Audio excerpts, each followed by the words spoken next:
you're a 168 fighter. And I know it sounds crazy, but if he were to like turn around and be like, hey, yeah, I'll fight David. I'll be dope. I have a lot of respect for Terence Crawford. And just because I want to fight, if we would fight, we have hard feelings. So he's definitely a great fighter. I'd love to fight him. Need to get, I would love to get it. I just don't think he'll come up. Well, I mean, I'm not even at 168 no more. But I mean, I would love to fight Crawford, or even spar. I would love to spar Crawford. When you see a tweet that says, hey, can you make 168, David, from Turkey? Can he still make 168? You seeing him now training at second fight at 175? I think he's super young still. I think definitely, I don't think, it would be a little bit hard, but I think he could definitely do 168. We didn't move to 175 because of the weight. We moved because of the opportunity. Terence Crawford versus David Benavidez. The matchup fans everywhere are talking about. And here's the interesting part. Jose Benavidez Sr. recently revealed that David could actually move back down to 168 pounds if it meant getting the opportunity to face Crawford. He was, I think, referring to maybe if David could go and fight Crawford. Like, that's crazy. To be honest, that would be even an embarrassment to me to say, David's too big for Crawford. Now who said that? I don't think, it would be a little bit hard, but I think he could definitely do 168. We didn't move to 175 because of the weight. We moved because of the opportunity. It would definitely be difficult for David, but it's something he could make happen. His move up to 175 pounds wasn't really because he couldn't make the weight anymore. It was more about chasing the right opportunities. But everyone understands how boxing works when Turki Alashik gets involved with that massive Saudi backing. When the money is big enough, fighters suddenly find a way to make the weight. 168.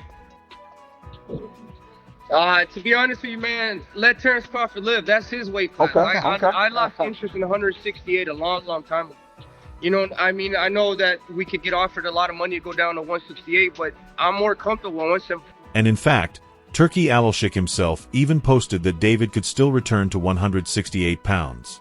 So don't be shocked if Crawford versus Benavidez starts building toward next year, because when Turki steps into the picture, almost anything can become possible. Add in the styles, Crawford's ring IQ and slick movement against Benavidez's crushing power, and you have a matchup that feels like a battle of strategy just as much as raw violence. You were at 168. When we think about anybody at 168 outside of Canelo, the first name that comes to anybody's mind is David Benavidez. What about the potential for a fight like that? Oh, like I said, man, that's a good dude. He ain't going 168. Not now. It's at 175, yeah. He probably can't even make 168. The stakes would be enormous. On one side, there's legacy, and on the other, a chance to make a defining statement, with massive attention and pay-per-view numbers guaranteed.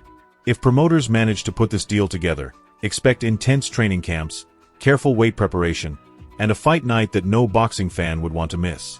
Keep your notifications on, because this matchup could move from rumor to reality much faster than anyone expects. Alashik posted on social media asking if David Benavidez is still capable of making it down to 168. Now, we're not sure if this little tease that Turki made was targeted as a hint for a future fight between Crawford and Benavidez, or Canelo versus Benavidez. And just when everyone was buzzing about Crawford versus Benavidez possibly happening next, Blue Blood Sports TV stepped in with a full reality check on David Benavidez, and he didn't pull any punches.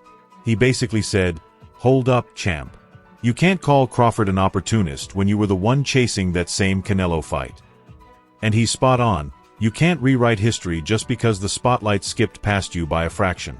So what Terence Crawford achieved is massive compared to yourself that people say technically should have been at 175.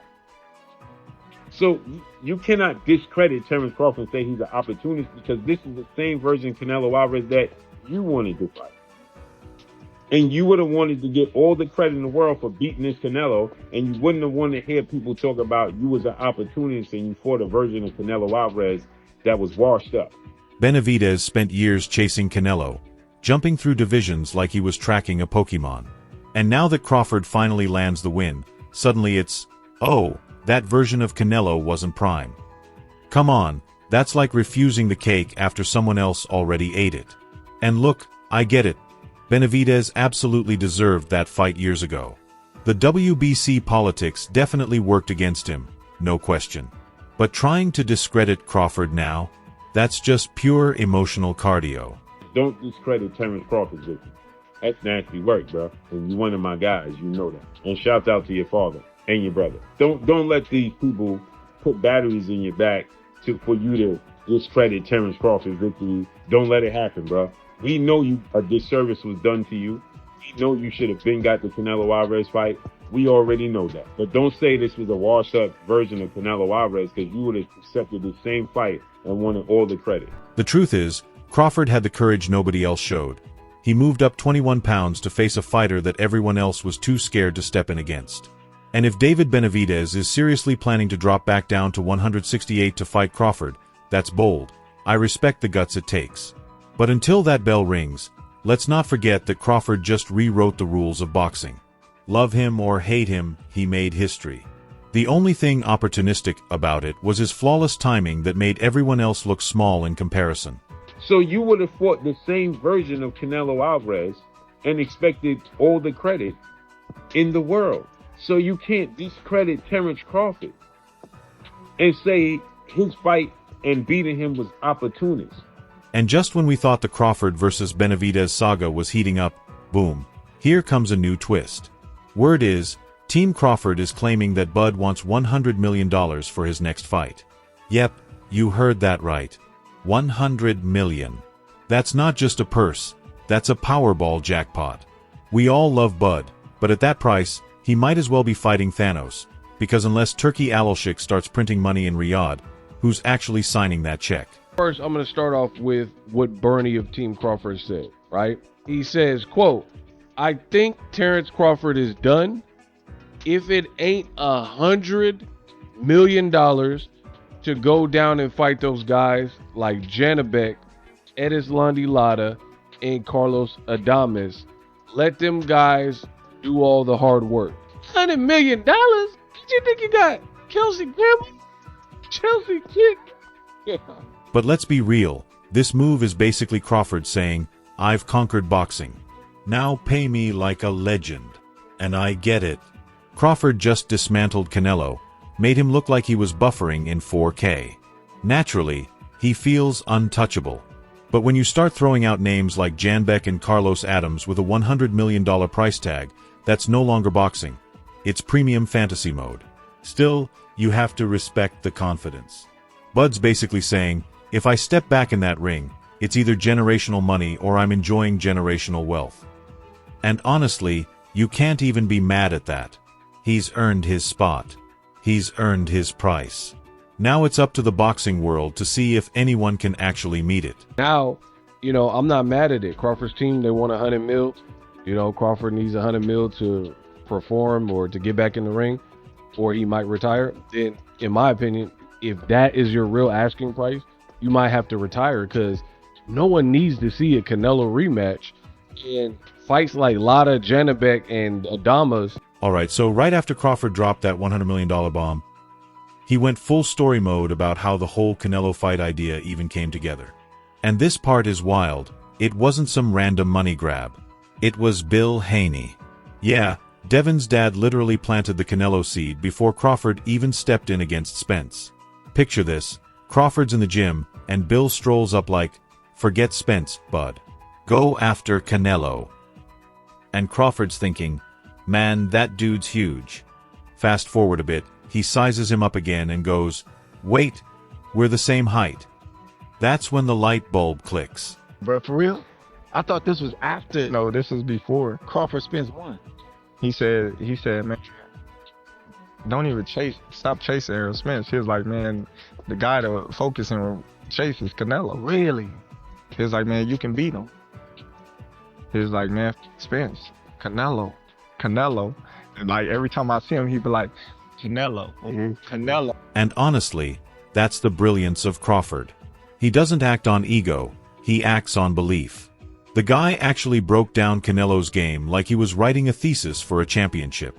You can see how Bill Haney's suggestion planted the seed in his head in a positive way. And when Canelo's camp started doubting him, saying Crawford doesn't sell, Bud's response was classic. Cool, then don't say my name. I'm the ticket now. That calm, measured tone, that's vintage Crawford. But behind it, you know someone's about to get handled in the ring. You know what I mean? I'm like, alright, we the same height, around the same size. Like, you're a little thicker. Okay. I'm starting to look into it now because he already planted the seed, but now I'm like looking into it. Like, let me see what Bill look at now, what he see. So I'm, okay. This is what he talking about. Cause he like, man, he's not a big dude. He just kept saying he's not a big dude and you can beat him. But then when I looked into it, I'm like, damn, Bill right. You know what I mean? And just when you thought the whole Canelo story was wild, wait until you hear what went down behind the scenes. Crawford was deep in 9-hour negotiations in Saudi Arabia, sitting in some back room like he was trying to unlock a secret boss level in a video game. The man said he was there alone, surrounded by people talking in another language, texting, whispering, calling, and he's just sitting there thinking, I just want to talk to Turkey. But nope, they said he couldn't, because apparently Turkey's his friend and might go easy on him. Imagine being too likable to even negotiate your own deal. That's when it hit me, this isn't your typical fighter. This is a man running his business like he's the CEO of Team Crawford Enterprises. No lawyer, no middleman, just Bud holding his ground for 9 hours straight until both sides walk away half satisfied, half defeated.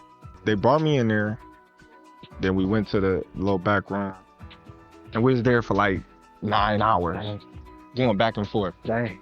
You know, they not budging, I'm not budging. I'm in that mug like this. I'm like, By yourself. by myself.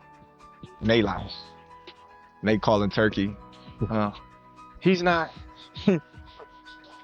they talking in their language and texting, and we going back and forth. And when he said, it wasn't the deal they wanted or the deal I wanted, but it's done, you could literally feel the chess move click into place.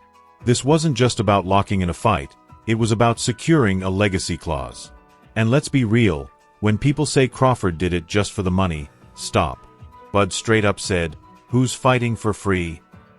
And he's right, you and I wouldn't clock in for exposure, so why should he? The man's been underestimated, blackballed, told he doesn't sell, and yet here he is, negotiating across continents, chasing greatness like it owes him rent. You've got to respect that. Crawford isn't just stepping into the ring against opponents anymore. He's battling systems, narratives, and time itself. And somehow, he's still taking every round. I get the deal done. You know what I mean? Like, you can see Turkey when you get the deal done. And I'm like, man, listen. Y'all talking about ain't making sense. You know, Did you have a number though? yeah. Or you kind of had a number like, I want to be in this range, right? Yeah, I had a number and it was just like, they like, yeah, listen, we gonna have to talk. It's like, so we all in that motherfucker for like, you know what I mean? 9 hours, dog. 9 hours, bro. I'm telling you, I'm straight. And here's the crazy part. Crawford versus Benavidez isn't just another fight. It's a full-on power play in boxing's new era. Legacy versus youth, brains versus brute force, and pride at stake like never before. Whether they clash at 168 or 175, both fighters are chasing their next mountain. But here's the burning question. Who wants it more? Is Crawford still hungry after conquering Canelo? Or is Benavidez ready to prove he's more than the guy who got snubbed? Either way, the world is watching, and if Turkey Alashik drops that royal check on the table, it's game on. So, I'm throwing it to you.